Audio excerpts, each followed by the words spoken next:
Davam edir. Nəzərinizə çatdırım studiyamızın həkim qonağı onkoginekoloq Könül Mərdanovadır. Eyni zamanda kolposkopist həkimdir. Milli Onkologiya Mərkəzi şişin xəstəliklərinin diaqnostikası və müalicəsi şöbəsində fəaliyyətini davam etdirir.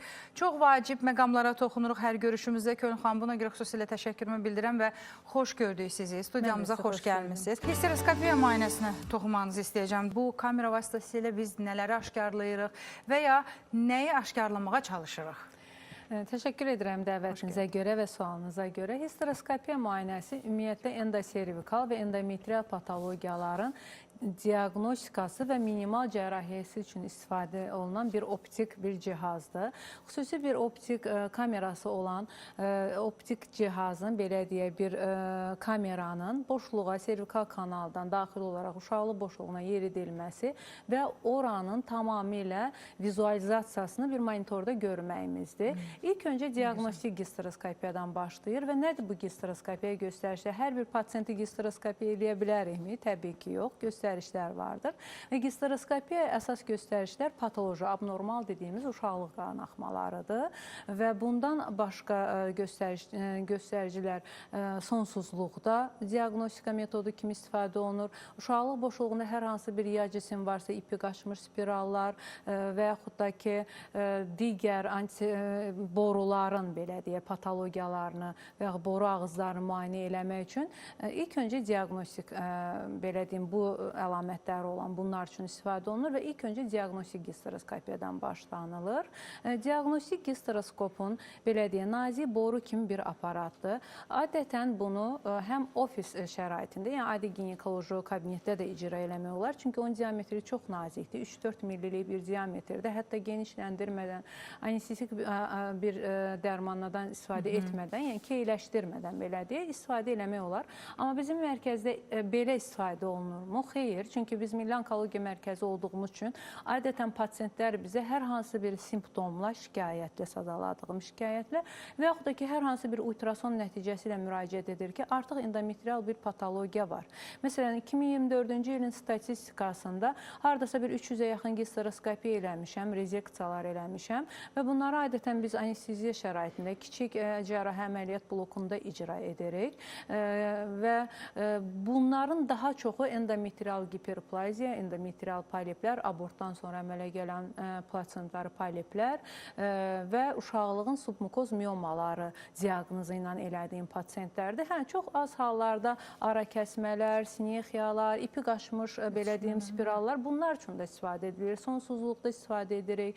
Boruların yenə də deyirəm, uşaqlıq boşluğuna açılan hissələrini izləmək üçün istifadə edirik. Amma bu bizim sırf o zaman hər xəstədə istifadə etməsəkdə çox xəstələrdə diaqnostik əhəmiyyəti mütləq daşıyır. Diaqnostik əhəmiyyəti yüksəkdir. Amma biz onkoloqlar olaraq və patologiyalarla daha çox məşğul olduğumuz üçün diaqnostik olaraq infertilitenin səbəbini aydınlaşdırmaq üçün və yaxud da Aşerman sindromu var və yaxud da septa var, biz onu kəsib müəyyən bir, belə deyək, balon yerləşdirib bir aydan sonra təzədən diaqnostika, sırf diaqnostika məqsədi ilə adətən eləmirik. Qeyd elədiyim kimi bizə müraciət edilər simptomlarla, anormal qanamalarla, submukoz miomalarla, poliplərlə, artıq biz və hiperplaziyalarla və bizim işlədiyim şöbə şüşönü xəstələrin diaqnostikası və müalicəsi şöbəsi olduğu üçün bizdə süd vəzi xərçəngi ilə müraciət edən pasiyentlərimiz çoxdur və bildiyimiz üzrə süd vəzi xərçənginin hormon pozitiv formalarında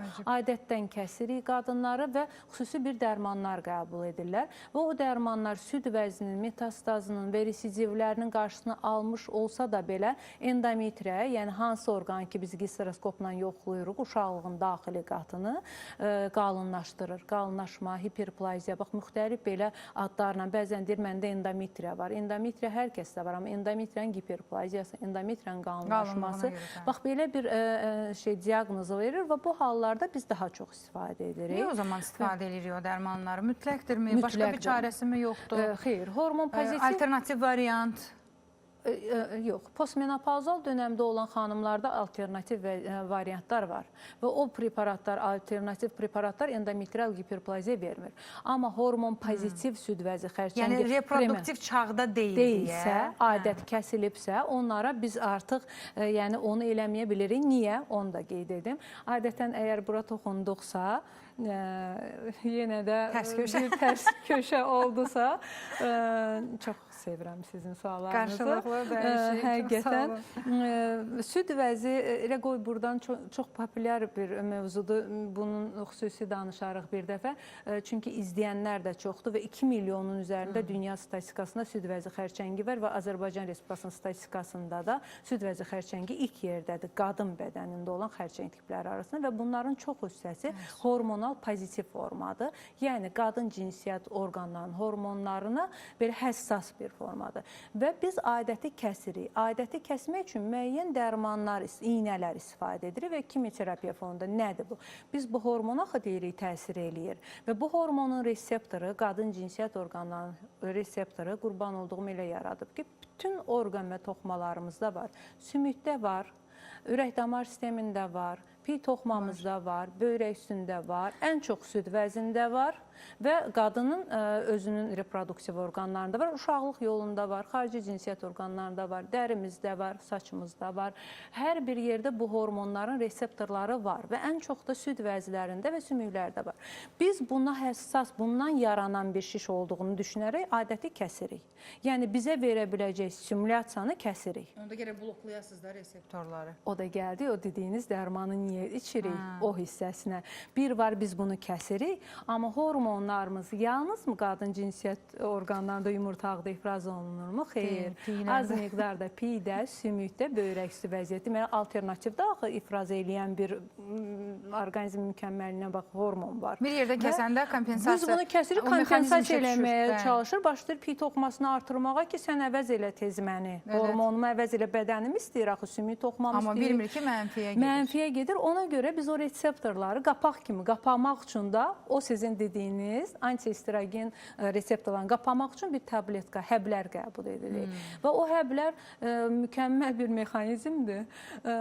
Dediyimiz orqanların reseptorlarını qapıyır, amma endometriyaya elə estrogenin özü kimi də təsir edir. Ona görə qarşılıqsız bir aybaşlı görmür axı qadın. Estrogenlə progesteron necə yaradıb yumurtaqda estrogen birinci fazada ifraz olunur, ovülyasiya olur progesteron. Birinin artımı, digərinin azalması. Artıq biz bu yumurtaları dərmanlarla söndürmüşük və buradan da reseptorları bağlamışıq. Amma endometriyaya həmin həblər estrogen təsiri verir və progesteronumuz yoxdur, yumurtaqlar ifraz eləmir və bədənin heç bir yerində progesteron ifraz olunmur. Və tək qarşılıqsız estrogen təsirinə məruz qalan endometriya başlayır qalınlaşmağa. Və qalınlaşdığı halda da xoşxassəlidən tutmuş xərçəngə qədər yaranır və bu zaman histeroskopiyanı biz köməyə çağırırıq. Estrogenə məruz qalan sadəcə uşaqlığın daxili qişasıdır, yoxsa biz öz sahəmizə görə danışırıq? Xeyr. O dərmanda elə uşaqlığın daxili qişasıdır. Biz necə bilirik ki, onkoloji xəstəliklərin müalicəsində şüa, radioterapiya, kimyoterapiya və cərrahi əməliyyat. Amma bugün elə dərmanlar, elə müalicə metodikaları var ki, həqiqətən sevindirir insanı ki, erkən mərhələdə bunun qarşısını almaq mümkündür. Almışıq da, alırıq da.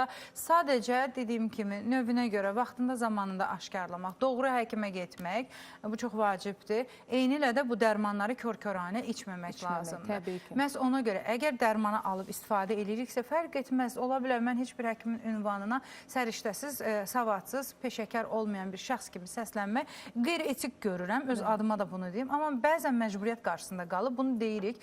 Niyə? Çünki əgər sizin təyin etdiyiniz dərman həqiqətən də anotasiyasında yazıb bu insanda dediyimiz problemləri qabardacaqsa, o zaman bir onkoloq görüşünü məsləhət verməlisiniz. Yəni həkimlər də biraz kolleqalarına pasiyenti ötürməlidirlər. Biraz bu sahədə kasıbçılıq var. Mən sizin fikrinizlə razıyam. Elə bizim problemimiz, ən böyük problemimiz də o ötürmə, məsləhət alma, konsilium, o hissədə bir qırılma var. Olsa daha yaxşı olar təbii ki. Və qeyd elədiyiniz kimi biz hormonal preparatların ümumiyyətlə bir patologiya varsa, bir zəncirdən kənara çıxma, bir yoldan kənara çıxma hüceyrələr çıxıbsa və hormonal bir balans pozulubsa, biz təbii ki onu düzəltməliyik. Amma yerli yerində düzgün preparat seçərək, protokollardan çıxmayaraq fərdə individual yanaşaraq və tam pasiyenti yoxlayaraq hormonal preparatlardan söhbət gedirik və süd vəzi xərçəngindən danışdıq. Qadın cinsiyyət orqanları üçün istifadə olunan hormonal preparatlar və uşaqlıq daxili hormonal ilaçlar süd vəzləri yoxlanmadan, qalxanvari vəzi yoxlanmadan. Baxın, histeroskopiyadan danışanda buna toxunum. Abnormal uşaqlıq qanaxmaları dedik əsas bizim göstərişimiz. Hansı hallarda olur? Figo klassifikasiyası deyilən bir klassifikasiya var. Palm-Cohen dediyimiz bir klassifikasiya var. Bunun palm hissəsi qadın cinsiyyət orqanının patologiyaları ilə əlaqədar olan qanamalar var və qadın cinsiyyət orqanlarına aid olmayan qanamalar var. Yəni orqanda heç bir xəstəlik yoxdur, amma qadın qanıyır. Nəyə görə bu sözü dedim və bölgünü elədim? Baxın, bəzən axtarırıq. O polipi yox, adenomiyozisi yox, mioması yox, maliqin, yəni xərçəngi yox, giperplasiyası, amma qanıyır. Səbəb deməli bundan kənar yollarını. Dərhal həblərə, hormonlara getmək lazım deyil. Nədir səbəbləri? Koagulopatiya ola bilər, ola bilər. Qaraciyər problemləri ola bilər, ola bilər. Mədə-bağırsaq problemləri ola bilər, qalxanvari vəzin problemləri olar, böyrək üstü vəzin problemləri ola bilər. Doktor, biraz da... Xeyr, qadın cinsiyyət orqanlarında olan qanamanın səbəbi mənim sadaladıqlarım ola bilər. Baxın, adət görməyə başlayan 13-14 yaşında bir uşağa hormonal dərmanların mədə-bağırsaq sistemində problem varsa, bu özünü vaginal qanaxma ilə göstərə bilər? Bəli, dolayısı yola göstərə bilər. Necə? Baxın, hormonal bir problemdən söhbət gedir və bu hormonlar bədəndə hardasa bizim laboratoriyamızda parçalanıb bağırsaqdan xaric olunmalıdır. Əgər qadının, təbii ki, bu birbaşa göstəriş deyil, sizin sualınız əslində qalan tam yerində və haqlıdır. Amma biz bir xəstəlik yarada biləcək əlavə risk faktorlarını yoxlayırıqsa, təbii ki, qadın bir həftə ilə 5 gündən defikasiya aktı olmursa və bu hormon bədəndən xaric olmursa, 2 qat bədəndə yüklənmə olursa, təbii ki, ola biləcək hiperplaziyalar və digər hadisələr. Bax, bunların hamısını bəzi dərmanlar qəbul olunur, mədədə problem var, yəni heç bilinmir ki, bu nə dərəcədə parçalanma gedir. Yəni, çox problemlər var. Koagulopatiyalar, qaraciyər problemləri, hepatit virusları. Baxın, çox faktorları var. Yəni, sırf axtardı, heç bir problem, hormonal problemlər. Baxın, deyirsiniz, orqanda sadaladığım, maliqin yoxdur, hiperplaziya yoxdur, polip yoxdur, adenomiya hardan qanıyır? Bu qan testləri olunmalıdır. Hormonal problemlərə baxılmalıdır. Həqiqətən qanıyır. Yox, qanıyır. Pasiyentə baxırsan, bir aydır, dayanmadan bir insan qanıyır. TSH-a baxırsan, 10 neçə. Və yaxud da ki, sıfırlardan da aşağı. Yəni, bu hormonal qalxanvari vəzimə həmişə gözəl bir söz deyirəm, bunu yəqin ki, endokrinoloqlar da deyir. Burada da dirijorudur, deyir qadın cinsiyyət orqanlarının. Qalxanvari vəzi üçün belə bir söz deyilir. Yəni, hipofizə aid etsək onu daha yaxşı olar. Qalxaq beynə, hipofiz olsun, tumorlar olsun. Qalxdıqca qalxaq dirijorluq yuxarıdadır. Ümumiyyətlə, qalxsaq, biz onda görək qadın neyrohumoral yolla idarə olunur deyək. Onda sinir faktorunu və qadının yaşadığı, ətraf mühitdən aldığı reaksiyalardır. Onda belə çıxar, emosiyaları inkar eləməyək. Deyir, adətim kəsilib, doktor. Deyirəm, çox böyük stres keçirtmişəm. Uşağımı evdən eşikdən iraq, avariya oldu gözümün qabağında. Kəsildi, qəza oldu, üzr istəyirəm. Yəni, kəsildi adətim. Araşdırmaq lazımdır. Anamnezoprimitiv bir söz var ya, hər zaman primitiv deyil əslində qalanda. Basic dediyimiz, əsas dediyimiz hissəsi budur. Nədən başlamalıdır? Xəstə ilə söhbət. Bəzən pasiyentlər deyir ki, pasiyent girdi, içərdən çıxmaq bilmir. Pasiyentlə soruşmalısan, genetikasını soruşmalısan, adət neçə yaşda başlayıb, necə olub, cinsi həyat necədir, vaxtında mı olur, əvvəlkilərə nisbətən miqdar azalıbmı, ləkələnməklə başlayır, ləkələnməklə bitirir, laxta olurmu, olmurmu? Bunlar çox önəmlidir. Histeroskopiyanı biz dedik nə üçün istifadə olunur və önəmli bir müayinədir və mənim ən sevdiyim müayinələrdən biridir. Çünki hər şey görürsünüz də. Hər şey görür. Necə kolposkopiyada var, gəl histeroskopiya. Bəli. Qanama var, gəl histeroskopiya. Törəmə var, gəl. Törəmə var, gəl. Yəni hər şeydə sonsuzluqdan əziyyət çəkirsən, gəl. Boruda problem var, gəl. Amma bir tərəfdən deyirik ki, biz hər bir halda getmirik bu müayinəyə. Həkimin müayinəsinə və tibbi göstəriş olarsa. Bəzən pasiyentə histeroskopiyadan deyirəm ki, sol borun qapalıdır. Orada xüsusi bir tükcüklər var, onların hərəkəti maye fonunda yoxdur. Maye vurub genişləndirək başlıq. Deyir, doktor, getmə. Maye axımına görə təyin edirsiniz. Onu özünüz süni şəkildə yaradırsınız. Süni şəraitəcə həm təzyiqini, həm sirkulyasiyanı özümüz idarə edirik. Orada da incəliklər var. Onlar texniki özümüz bilək. Orada Amma da bilməliyik o də ən işin o azından. dərəcədə incəlikləri var. O təzyiqin qan təzyiqinə görə idarə olunması çox önəmlidir. Ona görə bəzən gisteroskopistlər girir, o qədər qanamanı qalır, kəsdi, törəməyi kəsməyə başladı, törəmə başladı qanamağa. Niyə? Təzyiq düzgün olmayıb, sirkulyasiya düzgün olmayıb. Bu texniki cəhətdən nəinki həkim, həm də mən histeroskopiyanı ixtisaslaşanda mən hərdən deyirdim ki, texniklərlə bir gəzirəm. O aparatı verin, yox, mən açım, yığım, töküm. Çox aparatı da bilmək çox önəmlidir. Çox önəmlidir. Ona görə histeroskopiyanı, ümumiyyətlə bizim onkoloqların əsas rolu nədir? Biopsiya eləmək. Biz nəyə axtarırıq? Xərçəngi inkar eləməliyik. Belə bir sual bəzən üzə çıxır ki, konferensiyalarda. Deyir, niyə ki, payplı biopsiya eləyin də, ayda ağrısız bir balaca kanyola ilə girin, biopsiya götürün, varmı, yoxmu deyin. Hardan götürəcəyimi görmək istəyirəm axı. Çox gözəl, blind deyirlər, kör-körənə, ingilislər demiş, kör-körənə biopsiya. Girdim, düşmədim. Yeri görməliyəm. 30% hallarda yanlış xərçəngi gözdən qaçırtma durumları olur. Ona Onu görə necə eləmək olar? Bax, düşünün, Ağıllı kör-körənə oradan hansısa bir parçanı götür. Bir də var ki, mikroskopla, kamera ilə üzr istəyirəm. Girdin, baxdın. O alətin özünün də məsəl üçün diaqnostik əhəmiyyəti olduğunu vurguladığımız halda öz giriş yerləri də var. Yəni biz bilirsiniz, çox vacib bir müayinə metodundan danışırıq. Bax, ona görə deyirik ki, avantaj və dezavantaj var hər bir müayinədə.